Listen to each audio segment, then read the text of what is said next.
Hi everyone, here with the second poem of the day. It's quite different to the first one. Yeah, I was listening to a Jasmine Nicole Mann's poem. She's amazing on YouTube, by the way. I'll probably link her below. And she was saying how like your poetry never really begins until you start saying the truth. So I guess this would be one of my first poems. I'm quite nervous actually. It's probably the hardest poem I've ever had to write. I'm gonna try and like edit as less as possible so you kind of get a real sense of the poem. So I might leave a lot of mistakes in. Yeah, so I will begin. It's called How to Fall Out of Love with Your Ex. Okay. There are some things I cannot speak of. But at night, in the same bed as yours, the tigers come and the lions roar, and I relive it all again. I used to heavily coat my words with metaphors and literary references, so I didn't have to wear my heart on my poetry sleeve. I won't put you through that here. But I refuse to peel off all my skins, for I've learnt you can be Vito Corleone and still be shot in the heart by a man who's 2 feet tall. People, they used to call me Katie Morosky. I guess that made you Hubble without his suave good looks, but with all his lazy habits. It wasn't always like this. I swear, Mummy, he didn't always make me cry like this.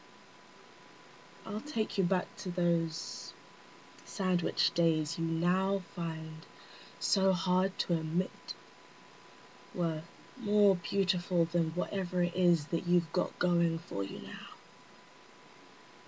In April, 2 fools were born in a high school corridor.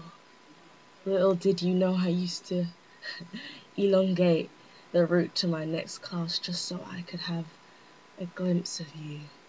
That was all I really needed then.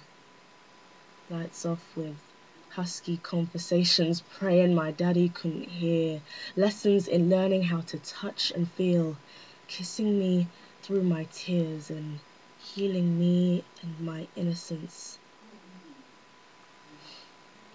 Feeding my heart with sound but temporary promises and realizing you loved me just as the leaves began to fall, just when I had to leave.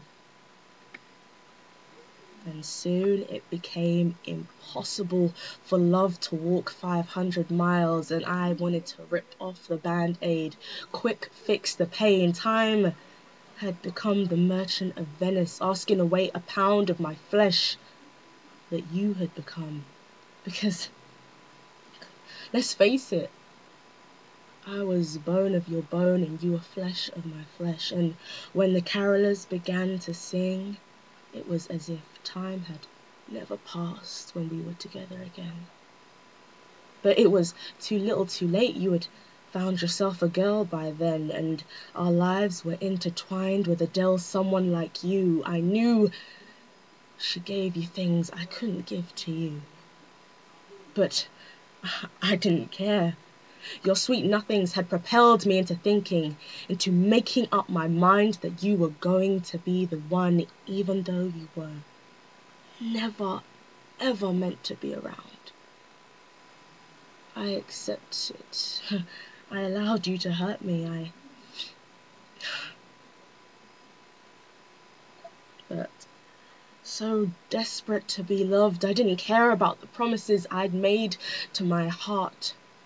And whilst the hospital had diagnosed that my heart was bleeding love, yours was showing symptoms of an icebox. You had morphed into Jekyll and Mr. Hyde, and more often than none, Mr. Hyde conversed with me.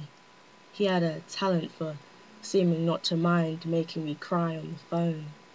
And your poor girl had no clue you were spitting Shakespeare-worthy bars, claiming I'll always love you, except you loving me was like snake bite poison. And I was tired of putting myself through that kind of self-hatred. At night, in a bed the same size as yours, I held on to this Gatsby-infested tree of a dream that you'd somehow find your way back home, but those leaves died like daffodils on the last day of spring. As sure as the rising of the sun, tigers came and the lions roar, and I relive it all again. And I wish for it all back, that Eminem and Kim violent kind of love, almost a state of S&M. In the aftermath of this all, never forget you are my sweetest downfall. And I'll never forget how you said the sun would not shine when I was gone.